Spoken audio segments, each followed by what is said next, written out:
Good morning বন্ধুরা, সবাই কেমন আছো? আশা করি ভালোই আছো। ভালো থাকো সবাই। সবার সকাল শুভ হোক। আজ একটা সুন্দর মেনু আমি বানিয়েছি, শীতের পিঠে। তো পাটিসাপটা বানিয়েছি গুড় দিয়ে। তো চলো দেখিনি আমরা কিভাবে বানিয়েছি। এখানে আমি 500 গ্রামের মতন ময়দা নেব, আর নিয়ে নেব 250 গ্রামের মতন সুজি, সঙ্গে নেব অল্প একটু চালের গুঁড়ো, আর নিয়ে নিলাম পাটালি গুড় পেস্ট করে। ভালো করে আমি মাখিয়ে নেব, আর দুধ দিয়ে গোলাটা করে নেব। দেখো গোলাটা আমার রেডি। এটা আমি আধা ঘন্টা ঢাকা দিয়ে রেখে দেব। এবার আমি ক্ষীরটা বানিয়ে নেব। এর মধ্যে আমি নারকেল কুড়িয়েছি অর্ধেক, আর পাটালি গুড় দিয়েছি, সঙ্গে দিয়েছি ক্ষীর, খোয়া ক্ষীর। এটা দিয়ে ভালো করে আমি নাড়িয়ে আমি একটা ক্ষীর টাইপের বানিয়ে নেব। দেখো মোটামুটি আমার রেডি ক্ষীরটা। আমি এবার আর একটু 5 মিনিটের মতো রান্না করে নিয়ে আমি নামিয়ে নেব। দেখো আমি নামিয়ে নিলাম।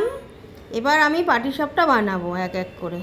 আমি একটা ফ্রাই প্যান নিলাম, এর মধ্যে আমি তেল দিয়ে ওটাকে করে নিলাম। এবার এর মধ্যে আমি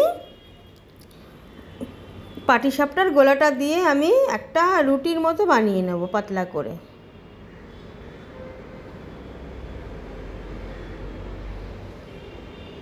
দেখো এইভাবে আমি বানিয়ে নিচ্ছি।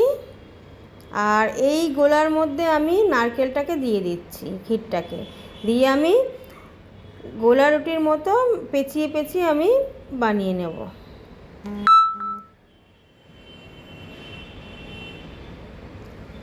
এইভাবে উল্টে উল্টে দিতে হবে, দিয়ে দু মাথাকে চেপে দিতে হবে। দেখো একদম ধিমা আছে, মিডিয়াম আছে, আমি পাটিসাপটা ভেজে নিচ্ছি। এইভাবে দেখো আমি সব এক এক করে পাটিসাপটা ভাজছি।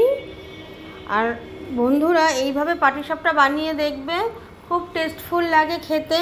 আর কি বলবো তোমাদের, শীতকালে কিন্তু এই ধরনের পিঠে বেশ ভালোই লাগে।